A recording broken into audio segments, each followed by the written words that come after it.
unido jamás será vencido. El pueblo unido jamás será vencido. El pueblo unido jamás será vencido. De pie cantar que vamos a triunfar. Avanzan ya banderas de unidad y tú vendrás marchando junto a mí. Buenas noches, bienvenidos al canal Desde la Izquierda, un canal de la Alianza de la Izquierda Republicana de España. Hoy queremos hacer un pequeño debate sobre la situación tan actual de nuestra política nacional. Lo hemos dado en llamar secesión, malversación y referéndum. ¿Por qué este nombre? Porque parece que el señor Pedro Sánchez, en tanto que presidente de gobierno y responsable de todo su gobierno, nos está llevando a una extraña deriva. ¿Cuál es la hoja de ruta del señor Pedro Sánchez? Esto es lo que nos vamos a preguntar hoy. Soy Vicente Serrano, secretario de Organización y Comunicación de Aires, la Izquierda. Con nosotros tenemos a dos miembros destacados de la Alianza de la Izquierda Republicana de España. Primero tenemos al compañero Javier Marín, secretario general de Aires, la Izquierda, y también tenemos al compañero Jordi Cuevas, secretario de Estructura Territorial y Política Lingüística. Yo creo que ambos pueden darnos su parecer sobre algo que preocupa a la ciudadanía. Yo os haré unas preguntas y espero vuestra contestación complementaria en todo caso sobre el tema que nos ocupa. Y la primera pregunta que se me viene a la cabeza es ¿qué lleva a Pedro Sánchez y por ende a todo su gobierno, es decir, al PSOE y a Unidas Podemos, a esta deriva? ¿Qué justifica lo que están haciendo? ¿Son conscientes de lo que hacen? Es decir, que desaparezca el delito de secesión, en rebajar las penas por malversación cuando no son para lucro propio, sino para cargarse al Estado. Y bueno, lo último, los de Esquerra están reclamando el referéndum. ¿Qué pensáis? Os abro la conversación. Si quieres, empieza tú, Javier. ¿Empiezo yo? Sí, adelante. Como queráis. Pues oye, primero, gracias por la invitación, Vicente.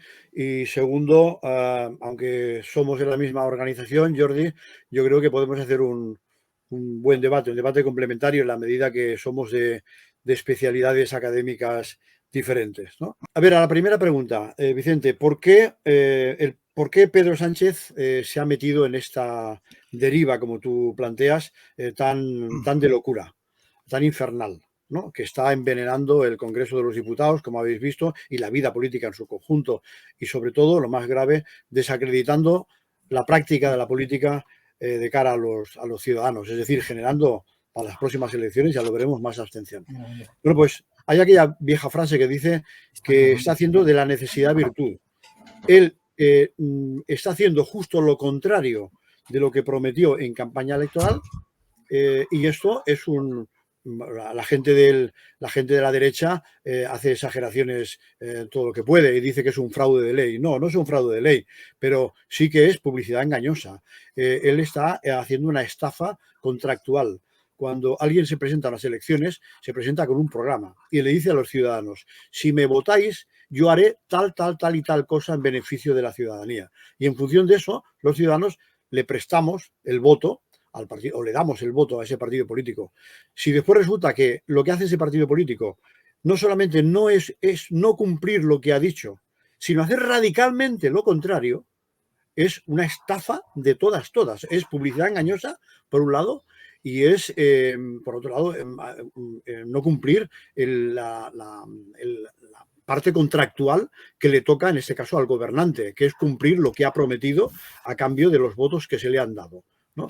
Yo creo que esto, desde la izquierda, con palabras diferentes, pero también tenemos que denunciarlo, porque nosotros, si algo defendemos, es la ética, es el compromiso, es la pedagogía, y lo que está practicando Pedro Sánchez es una exhibición yo no he visto nunca una exhibición tan potente como la que él hace, una exhibición de cinismo descarado.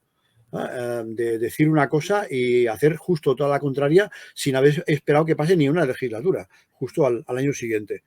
No repetiré lo que todo el mundo sabe porque las televisiones que no son la 1 lo van repitiendo continuamente, pero de cada una de las cosas que tú nos has planteado, tanto del tema de la solución, como del tema de traer a Puigdemont, como del tema de no hacer indultos, como del tema de no hacer no perdonar el tema de las malversaciones, está haciendo justo todo lo contrario de lo que había dicho. Y eso solo se explica desde su egoísmo personal. Es decir, ¿por qué lo hace? ¿Lo hace por un bien a los españoles, por un bien a España? No, en absoluto. Te hemos votado para que hicieras otra cosa. Si estás haciendo esto, solo es por beneficio personal tuyo. Incluso yo me atrevo a decir, como sabéis, que he estado 40 años dentro de ese partido, del Partido Socialista, tu militancia no lo quiere. Estás teniendo graves problemas con tus propios varones que están viendo amenazadas sus reinados, sus reinos de taifa en las próximas elecciones autonómicas porque la gente va a castigar a la marca. Y yo creo que al final va a provocar una sublevación interna en el PSOE que ya sería hora. Ya sería hora de que cuando él no cumple su palabra, los demás intentaran que la cumpliera. Jordi, ¿qué tienes que añadir? Bueno, a ver, yo no voy a defender, no me voy a poner a hacer de defensor, de abogado de Pedro Sánchez, por el cual no siento ninguna simpatía personal ni política. Pero creo que el problema va mucho más allá de Pedro Sánchez o del Partido Socialista o del actual gobierno español. Yo creo que el problema es más amplio, tiene que ver con el sistema político, con el sistema electoral, con el sistema de partidos en España, con el sistema de partidos que tenemos en la actualidad y con la situación política, con la coyuntura política que arrastramos desde hace pues como unos 10 años. Es decir, en España tenemos un sistema de partidos desastroso, no solo a la izquierda, sino también a la derecha. Casi yo diría que sobre todo a la derecha. Lo que pasa es que, claro, la izquierda la vemos tan mala que a veces parece que no pueda ser peor la derecha que tenemos, pero es que sí que lo es. En España hubo todo depende también del sistema electoral, de eso tú eres muy, muy experto, Vicente, en el sistema electoral. El sistema electoral español condiciona que existan unas mayorías generalmente minoritarias que suelen tener que contar con el apoyo, con el báculo la muleta de los partidos nacionalistas, y eso ha condicionado la política española desde hace décadas. Desde los últimos, como mínimo, desde los últimos gobiernos de Felipe González, pasando por todos los del PP y el actual. Hubo un momento en las anteriores elecciones, anteriores a las últimas, en los que hubo la oportunidad de cambiar un poco la coyuntura cuando Ciudadanos obtuvo una representación bastante digna y podría haber sido posible una mayoría de gobierno entre Ciudadanos y el Partido Socialista, el Partido Socialista y Ciudadanos. Pero en aquel momento el que entonces era líder de Ciudadanos consideró que él no se podía conformar con ser el líder de un partido bisagra, sino que él podía aspirar a ser el líder de la derecha. Y ahí cometió un error trágico para él, para su partido y para España, porque arrojó directamente a Pedro Sánchez y el Partido Socialista en los brazos débiles del populismo de Podemos, que no voy a decir la izquierda de Podemos, porque izquierda era Izquierda Unida, con sus defectos. Podemos no es la izquierda, Podemos es el populismo. Pues arrojó a Sánchez en los brazos débiles y temblorosos del populismo de Podemos y con la necesidad, otra vez, como siempre, de la muleta de los nacionalistas, que además con el agravante de que los nacionalistas de ahora ya no son aquellos mercachifles de la época de Pujol, ahora son auténticos fanáticos que desean destruir el Estado. Y claro, Pedro Sánchez, que es un político posibilista, que piensa más en su sillón que en el bien del país, en eso sí estoy de acuerdo con Javier y me imagino que con mucha gente, pues evidentemente es un político, no es marxista, sino que es marxiano, en el sentido de que tengo unos principios y si no le gustan tengo otros. Él podría haberse aliado con unos o con otros para hacer unas políticas u otras, pero se ha aliado con quien se ha aliado para hacer las políticas que le están obligando a hacer. Que a él, mientras él siga en su puesto, ya le van bien, sea lo que sea. Y por eso se ha embarcado pues ahora en esta dinámica de la desaparición del delito de sedición, que con unos u otros nombres existe en todos los países civilizados del mundo, civilizados y sin civilizar, y civilizados más y civilizados menos. Y estamos viendo ejemplos muy cercanos, es decir, en otros países se están amenazando con penas de 20 años de prisión a gobernantes que han cometido delitos, han cometido actos que serían muy análogos a los que han cometido aquí, los que cometieron aquí en año 17 los líderes del Procés. Esos delitos, esas figuras delictivas, por uno u otro nombre, existen en todos los países. Aquí la sedición se va a eliminar, pues eso, pues para favorecer, pues porque Esquerra Republicana y Bildu y ese mundo centrífugo que quiere destruir la estructura territorial del Estado, pues le obliga, y él pues se deja porque es el modo de seguir en el mando, en su puesto. La reforma del delito de malversación va por el mismo camino, es decir, también no sé si eso toca ahora hablarlo ahora o lo hablamos luego del delito de malversación, sí. pero sí, ahora lo vamos a ir hablando todo. Sí, pues es eso, es decir, Mira, Sánchez hace las políticas que le están marcando porque son las políticas que a él le permiten seguir en el poder. Y por desgracia, es que la alternativa a eso es igual de mala o peor. Porque al no haber una derecha moderna, civilizada, democrática, progresista en España, no hay una derecha comparable a la francesa o a la alemana. Tenemos una derecha que se parece mucho más, por desgracia, a la italiana, que también es bastante esperpéntica. Pues, claro, evidentemente los errores o los horrores que cometa el gobierno supuestamente de izquierdas que tenemos en España, claro, están haciéndole un pie a agua, como diría mi madre, a esa derecha carpetobetónica y ultramontana que tenemos aquí y que bueno, que el día que gobierne, que por desgracia creo que gobernará, el día que gobierne, pues bueno, pues va a significar un gravísimo retroceso en derechos y libertades conquistadas por el pueblo español en los últimos 40 años. Bien, yo creo que lo que planteáis está muy bien, pero yo quiero entrar un poquito en algo que a mí me preocupa y que creo que nos preocupa a todos. Es decir, la despenalización de la sedición está debilitando al Estado como tal. No al gobierno, no, al Estado como tal. Y después otra cosa. Esta nueva ley que elimina la secesión nos trae además un agravamiento o unas consecuencias que es la penalización de las reivindicaciones sociales. Y que esto lo haga un partido que se autodenomina de izquierdas. Tú antes has dicho que tenemos una derecha... La definición que has dicho, Jordi, era patética, no. Esperpéntica, no, carpetobetónica. ¿No tenemos también una izquierda esperpéntica? Sí, tenemos una izquierda esperpéntica y ridícula. Por desgracia, en este momento sí. En España ha habido momentos en los que hemos tenido una izquierda muy digna. Durante la transición española tuvimos una izquierda ejemplar. Tuvimos una izquierda ejemplar de la cual muchos nos acordamos con mucha nostalgia y mucho dolor de corazón. La izquierda que tenemos ahora es un desastre. Es decir, hubo la izquierda a la izquierda del PSOE tuvo un momento brillante, con sus más y sus menos, pero brillante y potente e interesante en la época de Julio Anguita. Con Julio Anguita muchos hemos coincidido en unas cosas sí y en otras no, pero era una izquierda realmente digna de ser considerada como izquierda. Podemos y ese pequeño apéndice adherido a Podemos, que es lo que ha quedado de la antigua Izquierda Unida, pues es de chiste. Es decir, no parece ni izquierda. Es decir, yo creo que lo que hace gente como esa, lo que hace es desprestigiar a la izquierda.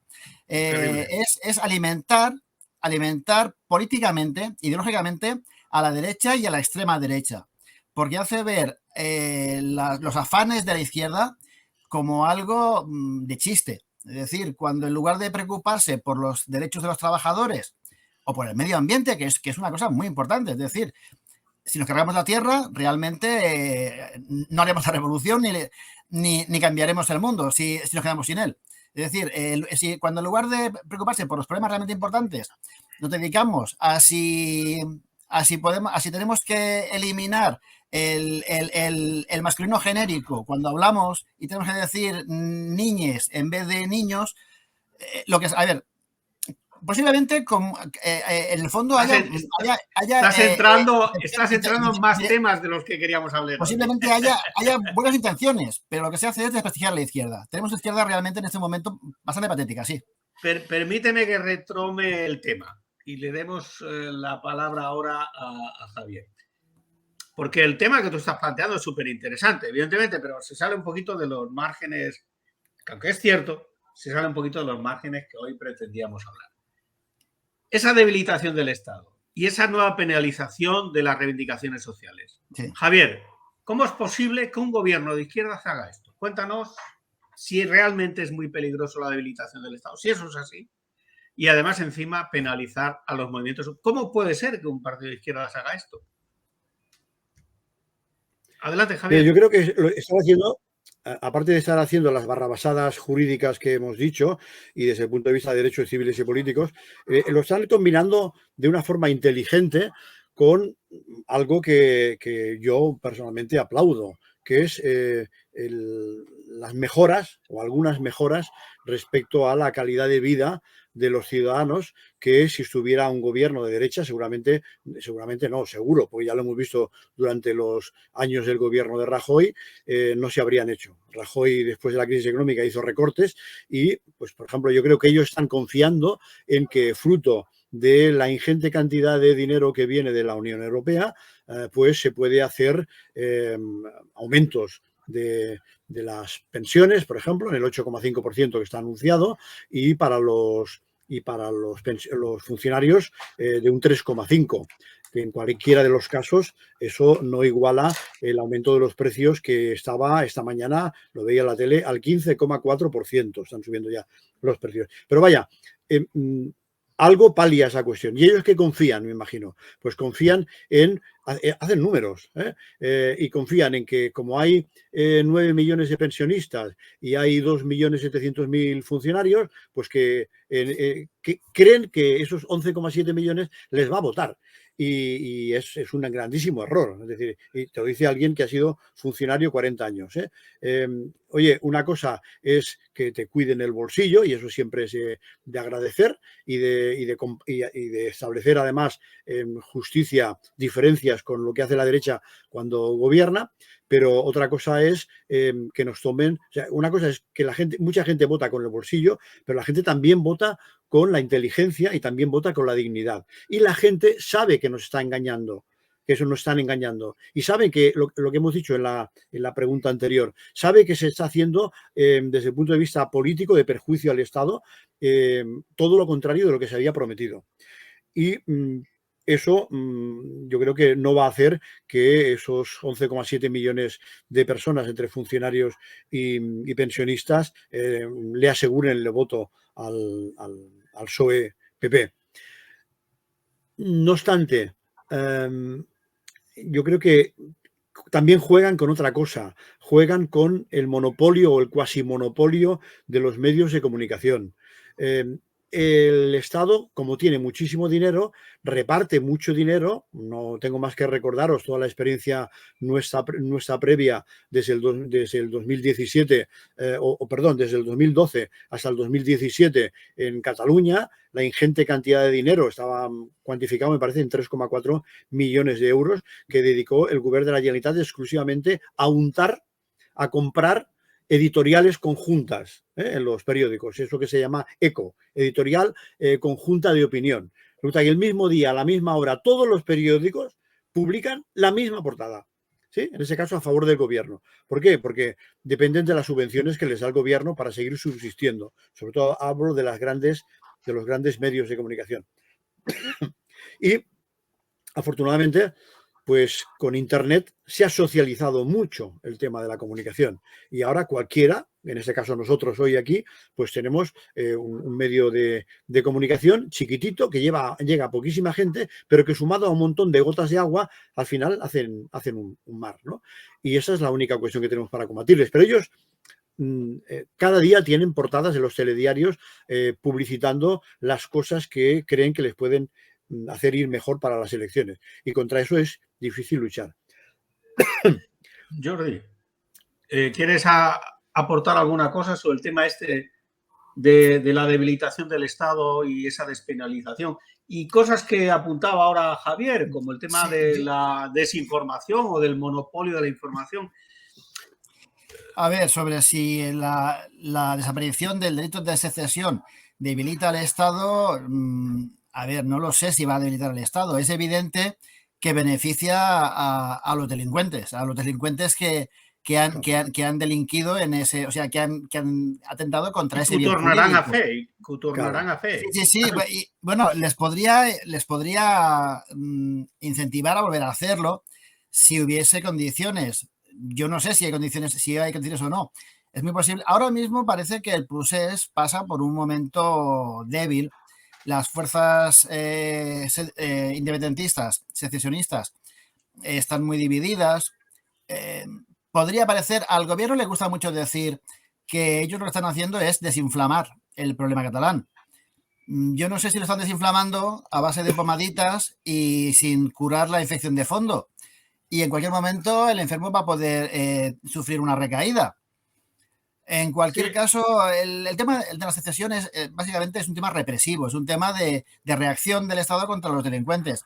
Yo creo que más importante que la represión, que no es que no lo sea, evidentemente el Estado tiene el derecho y la obligación de reaccionar contra aquellos que le atacan a él o atacan a los bienes jurídicos que defiende la ley. Pero más que yo creo que el tema del independentismo, del nacionalismo, del secesionismo, más que un problema represivo, es un problema político, y lo que habría es que empezar a corregir muchas cosas que en Cataluña y en España se han hecho mal desde hace 40 años. Empezando por el sistema electoral. Como he dicho antes, el sistema electoral ha favorecido que en el País Vasco y en Cataluña los partidos nacionalistas desde las primeras elecciones estén sobrerepresentados en el Parlamento Nacional Español, en el Congreso de los Diputados y en el Senado todavía más. La representación de los partidos nacionalistas es mucho mayor de la que correspondería a su peso sociodemográfico, lo cual les da un poder político excesivo. Y eso, claro, y bueno, si seguimos, por ejemplo, a Hobsbawm, los nacionalistas les gusta decir que las naciones aspiran a convertirse en estados, y eso es mentira.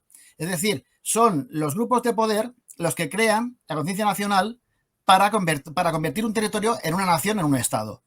Y claro, evidentemente, con unos partidos nacionalistas, con unos grupos nacionalistas tan fuertes como los que tenemos en España, en el País Vasco, en Cataluña, gracias a un sistema electoral tan poco equilibrado, el poder que han acumulado esos nacionalistas ha hecho posible que introdujesen medidas de ingeniería social en sus territorios para conformar mayorías ideológicas a su favor.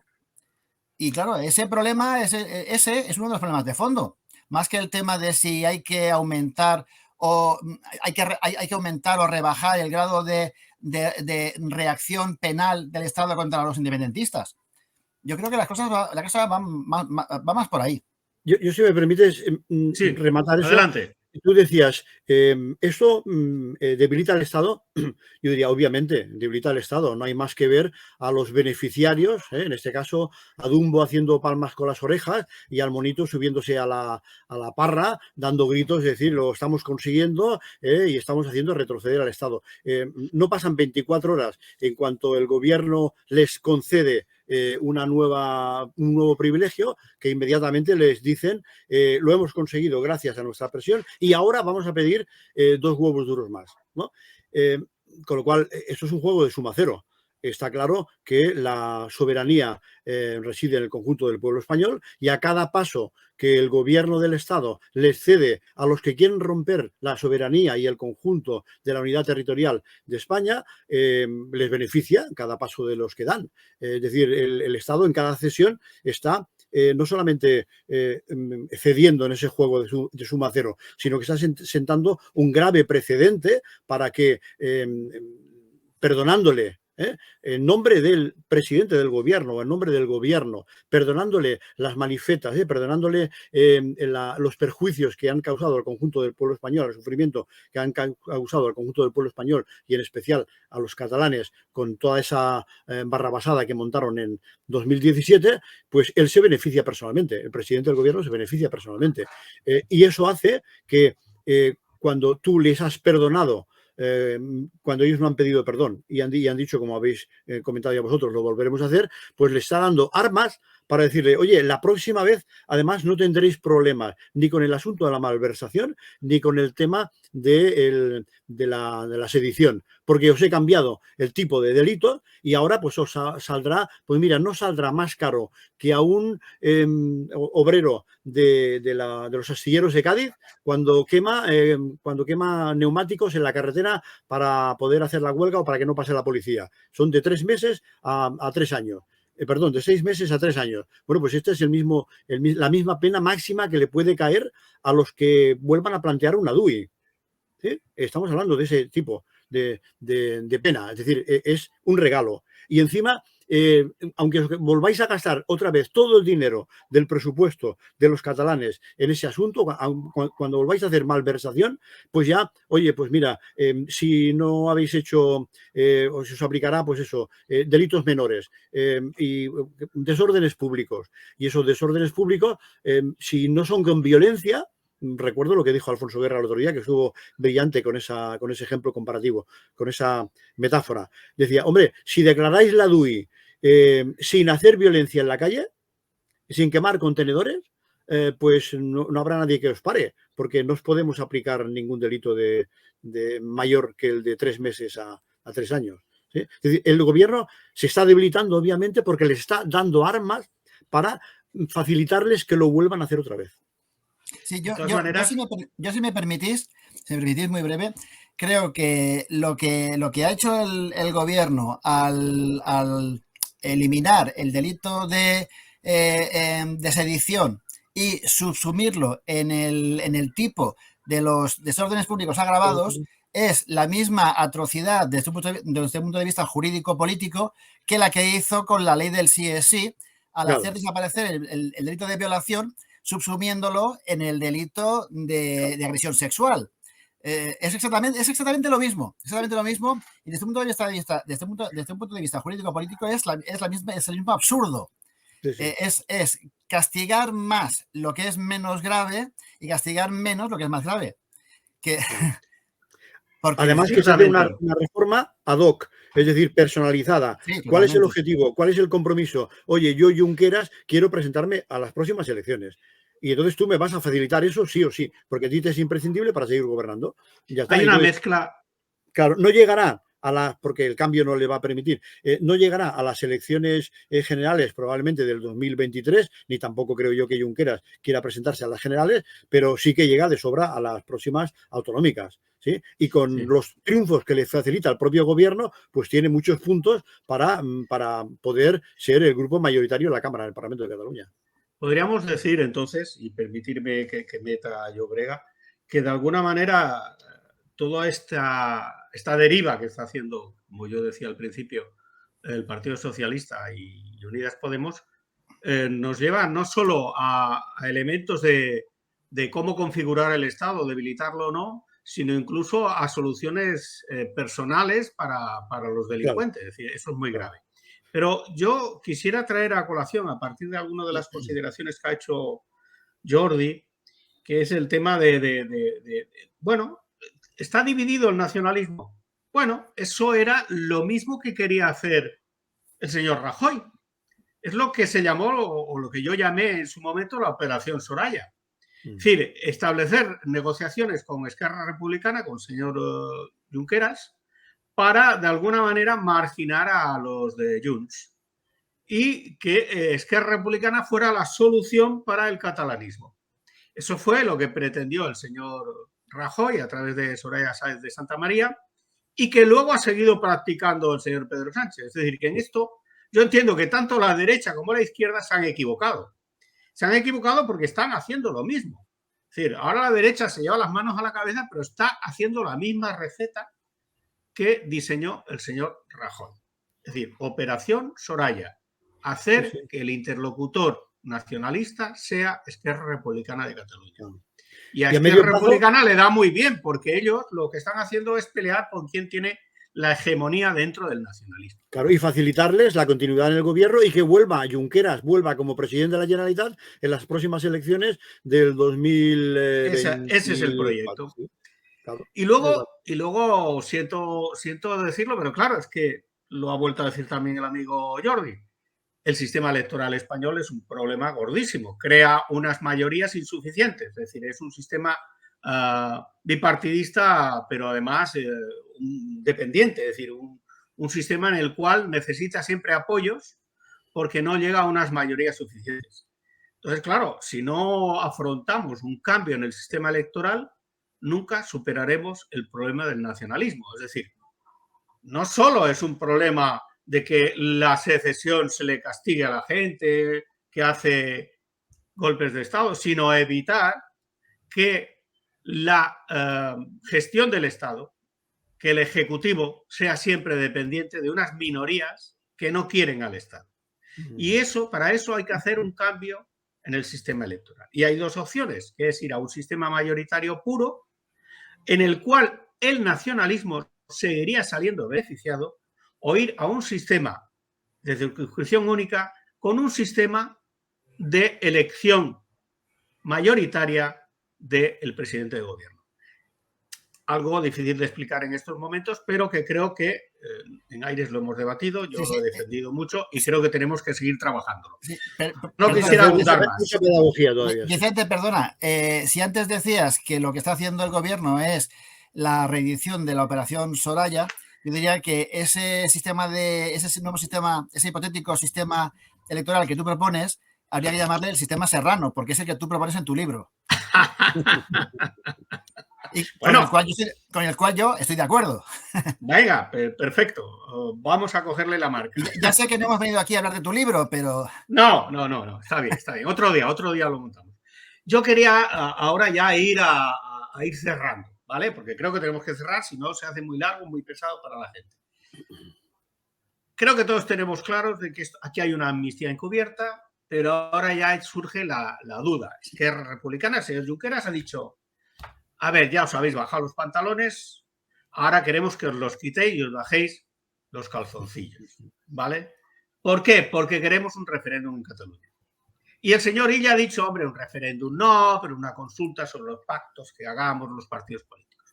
Luego hay otro tema, hay una ministra, no sé si ha sido la señora, ahora no sé si ha sido la Montero o cuál ha sido, que ha venido a decir que el gobierno de España está negociando con Cataluña. Como si Cataluña fuese solo el gobierno de la Generalitat. En Cataluña resulta que hay un 52% de votantes que no es nacionalista.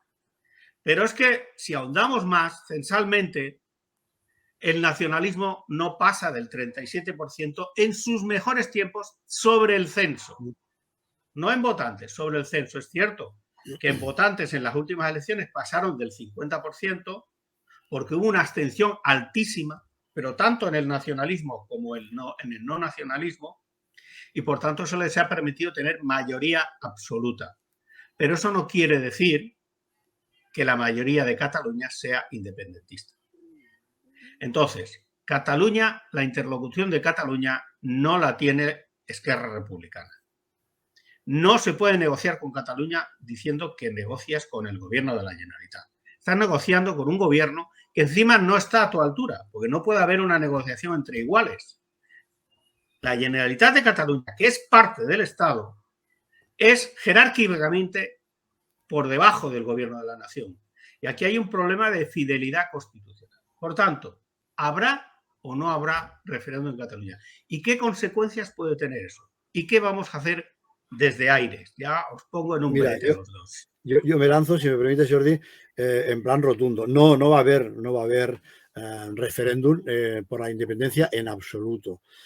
Por más que los de Esquerra Republicana lo repitan y que el independentismo lo siga, tanto los de Junts per Catalunya como los de la CUP, lo sigan repitiendo. ¿Por qué? Porque es su leitmotiv, es el objetivo estratégico que blanden para mantener su chiringuito y con ello sus puestos de trabajo.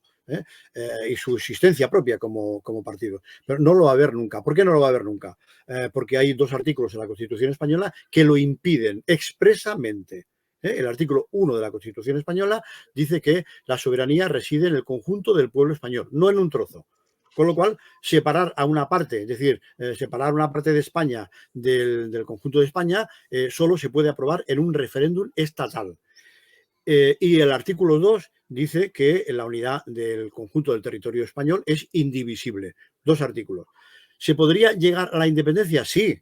¿Cómo se tendría que llegar a la independencia? No hay más que una única vía: reformar la Constitución y cargarte esos 2 artículos. Pero para eso hace falta tener las 3/5 partes del Congreso. En total, 210 diputados. Y obviamente están años luz de esa cuestión. Yo diría que es un imposible de los imposibles. En estos momentos, entre el conjunto de los grupos que están por la secesión, abiertamente, por la secesión y, por lo tanto, por un referéndum para poder votar la secesión, son 61 diputados. Entre los del PNV, los de Esquerra Republicana, los de Bildu, los de las Mareas y los de Podemos. Ya doy por hecho que ahí no solamente no está el Partido Socialista Obrero Español, sino que no va a poder estar nunca, por más que el Pedro Sánchez se vuelva loco, ¿sí? Porque haría falta eso, 3/5 partes del Congreso y son 210 diputados. Es decir, que el ¿Podría PSOE, haber una crisis en el PSOE si Pedro Sánchez quiere hacer un referéndum? Mira, me has hecho la pregunta del día, porque desde esta mañana tengo datos internos importantes y que la semana que viene podré ampliar. En cualquier caso, ahora los datos internos son muy, muy, muy confidenciales. Pero os pongo un ejemplo para que veáis que esto ya no es ya no van de solistas cada uno de los que están saliendo a hablar. El lunes fueron las declaraciones en Onda Cero de Alfonso Guerra, pero estaba preparado. No por Alfonso Guerra solo, por un montón de gente más. El martes fue Paje. El miércoles fue Lambán. El jueves ha sido Nicolás Redondo.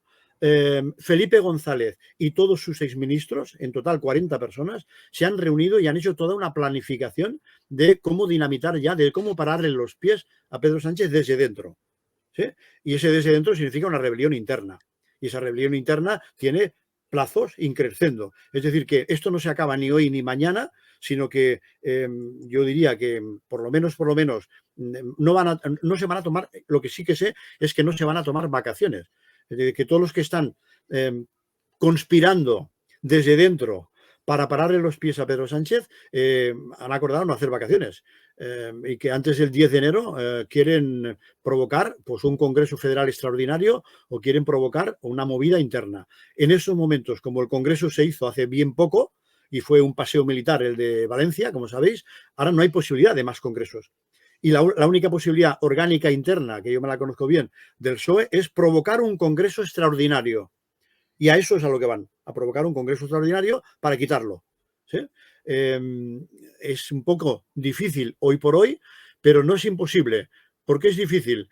Porque bueno, el PSOE, para seguir existiendo y mantener esa argamasa de poder, tiene que dar de comer en total a unas 5.000 personas, que son los que mantienen los aparatos de la organización, de ese partido. Y esas 5.000 personas están, pues, el conjunto de los alcaldes y concejales de España, que no todos cobran, los diputados, los senadores y después los diputados autonómicos, además de todos los cargos que son de confianza política, que son las 5.000 personas que mantienen los aparatos orgánicos de partido. Y son los que hacen que los congresos sean un paseo militar.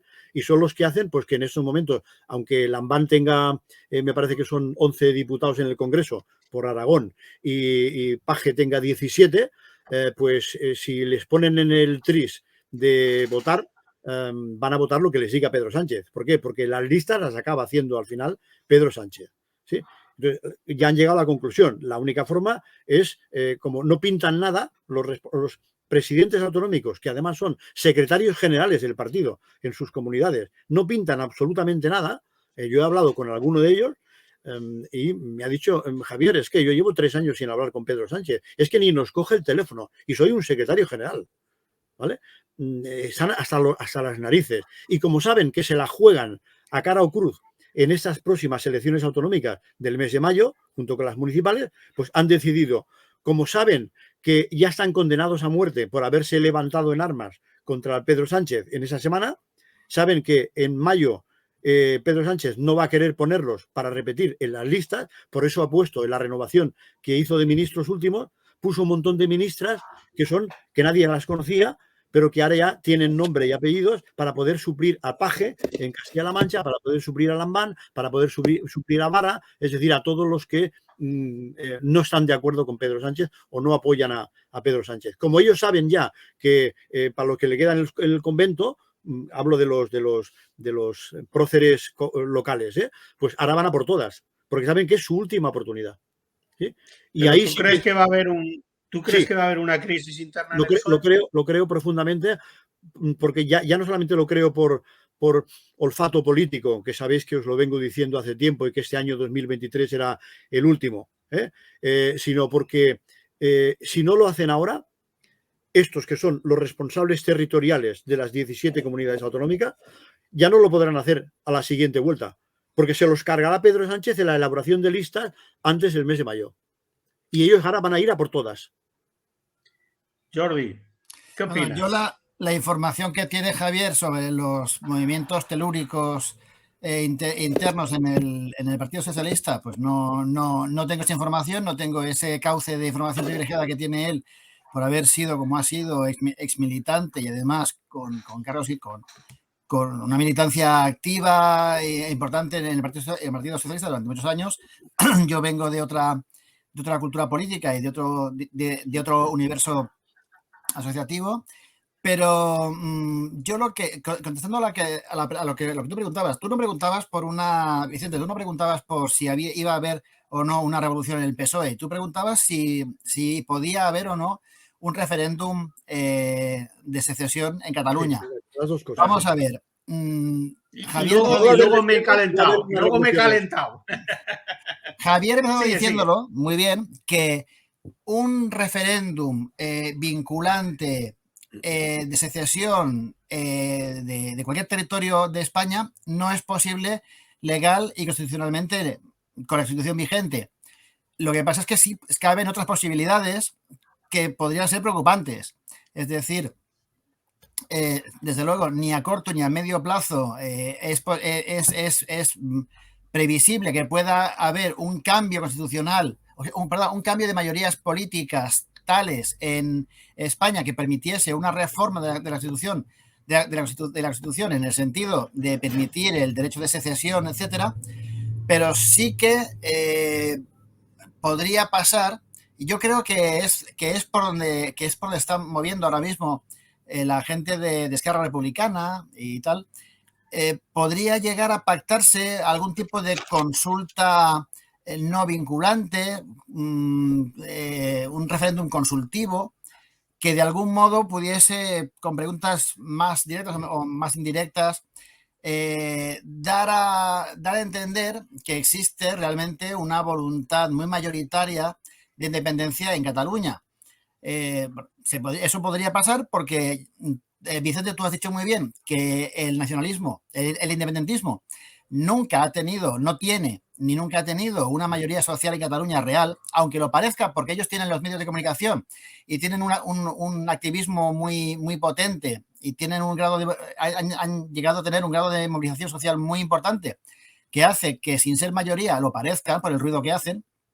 Pero sí que es cierto que el grado de influencia que tienen los partidos nacionalistas en Cataluña es lo suficientemente grande como para que ellos puedan movilizar, como han movilizado desde esos años, a sus bases para votar masivamente, mientras que el voto no nacionalista y el voto no independentista es más difícil de movilizar.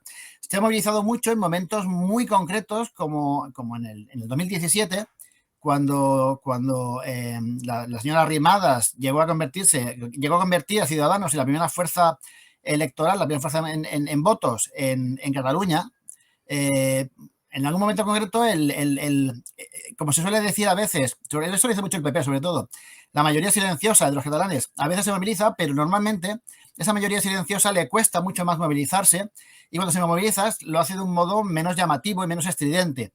Entonces, ¿qué pasa? Que si se convocase ahora un referéndum consultivo, una consulta no vinculante, en el cual no se preguntase de un modo muy directo, etcétera, podría muy bien pasar que el electorado no nacionalista se quedase en gran parte en casa, los nacionalistas, los independentistas se movilizaron masivamente porque ellos pueden hacerlo, y obtener con un grado de abstención moderado, entre moderado y alto, tener sin embargo una participación aceptable y un voto favorable muy alto, de un 60, de un 70%. Eso podrían tenerlo.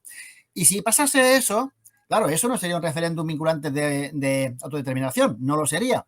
Pero sí que lo usarían, evidentemente, lo usarían como un medio de presión política para tratar de socavar aún más la estructura política actual del Estado, para crear más inestabilidad.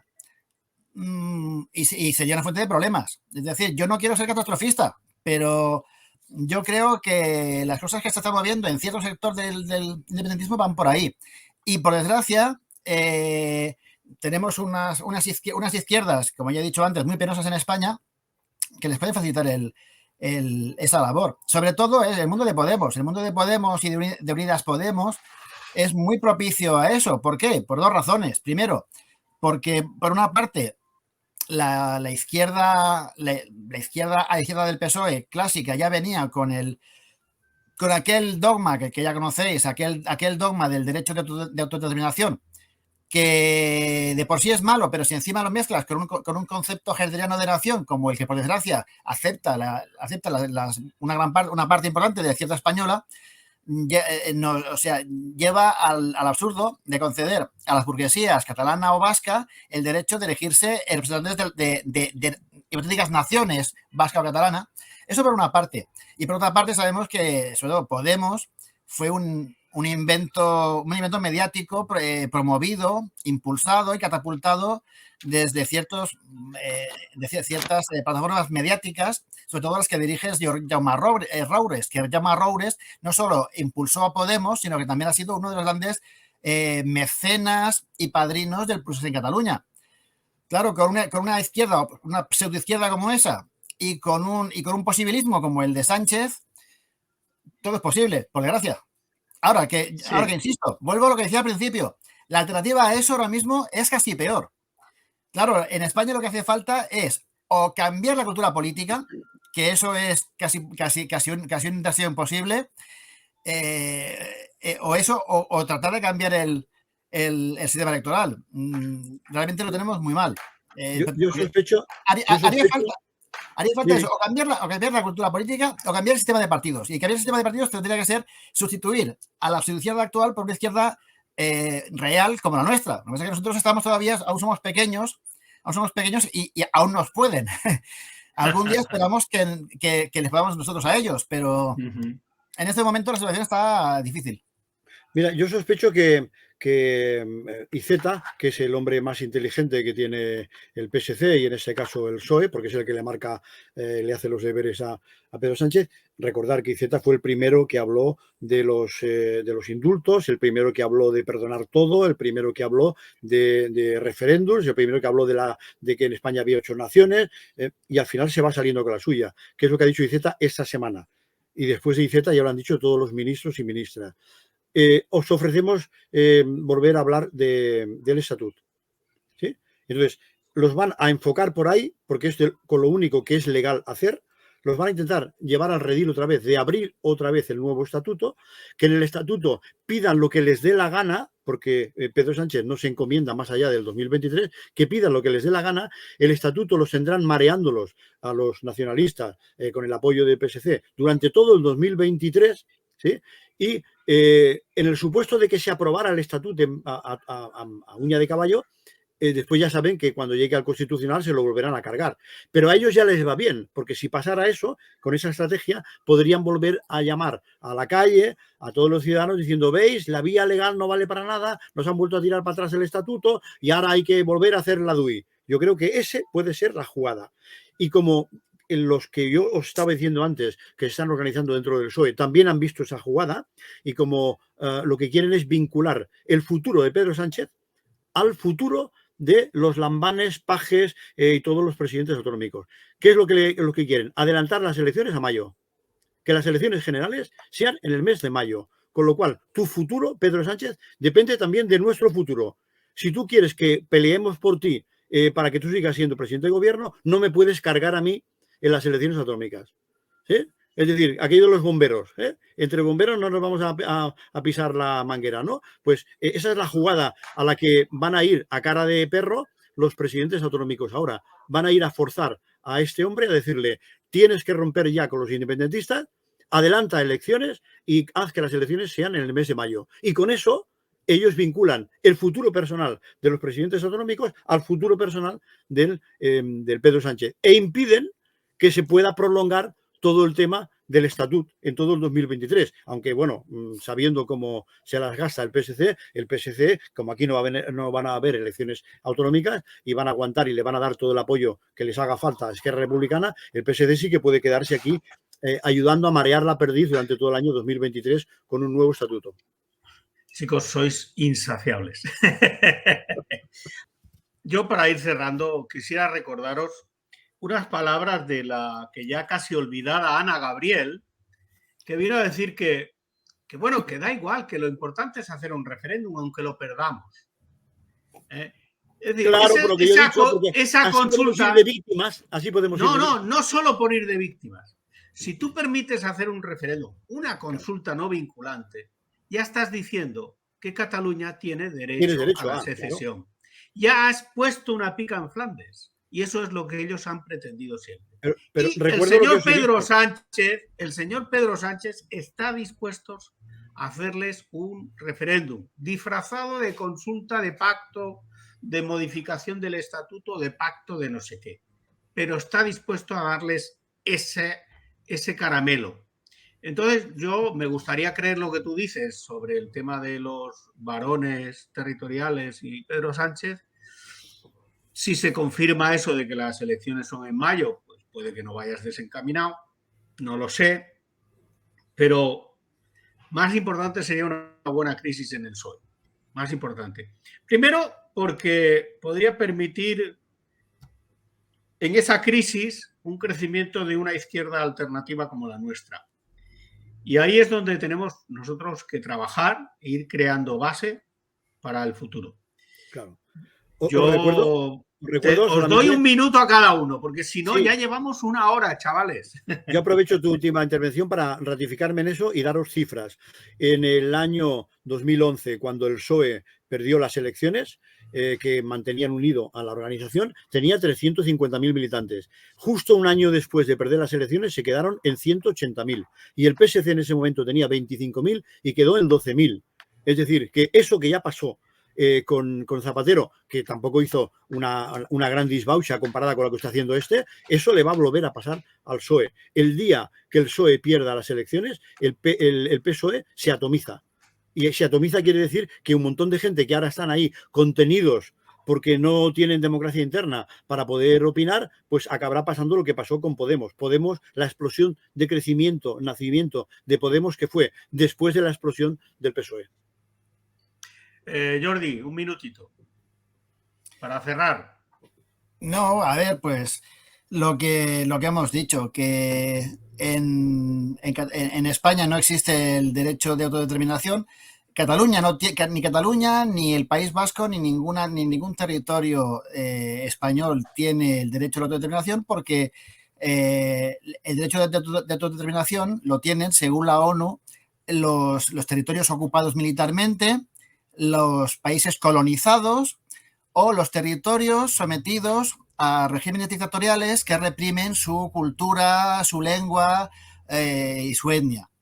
En España hace muchos años que vivimos en un Estado de Derecho con muchos defectos, pero un Estado de Derecho democrático homologable a todos los estados occidentales, y es absurdo decir que hay naciones ocupadas y que hay territorios oprimidos, porque no es cierto. Es decir, en España lo que hay son territorios integrados desde hace muchos siglos en una unidad más o menos problemática que ha tenido sus vicisitudes, pero que ni es un imperio colonial, ni es una dictadura que reprima a los pueblos, ni nada por el estilo. Lo que pasa es que aquí lo que hay son intereses egoístas de grupos oligárquicos que aspiran a atomizar un Estado medio digno como España en muchos pequeños feudos que sean más fácilmente engullibles por las grandes estructuras económicas multinacionales.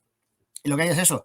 Ante lo cual, si hay una cosa absurda en la política, es que la gente de izquierdas que defendemos los derechos de los trabajadores, los derechos de la gente común, los derechos de la humanidad en su conjunto, apoyemos una cosa que solamente beneficia a los grandes grupos de poder en contra del pueblo.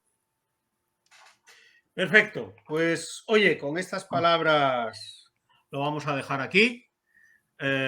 Yo creo que, bueno, nos hemos alargado mucho en el tiempo, luego puede que lo acortemos un poquito. 1 hora alrededor.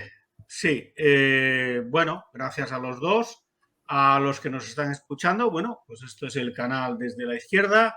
Os invitamos a que nos sigáis, a que os suscribáis al canal y nada, ahí seguiremos peleando por una sociedad más justa, una España más justa, unida, fuerte y solidaria. Gracias a todos. El pueblo unido jamás será vencido.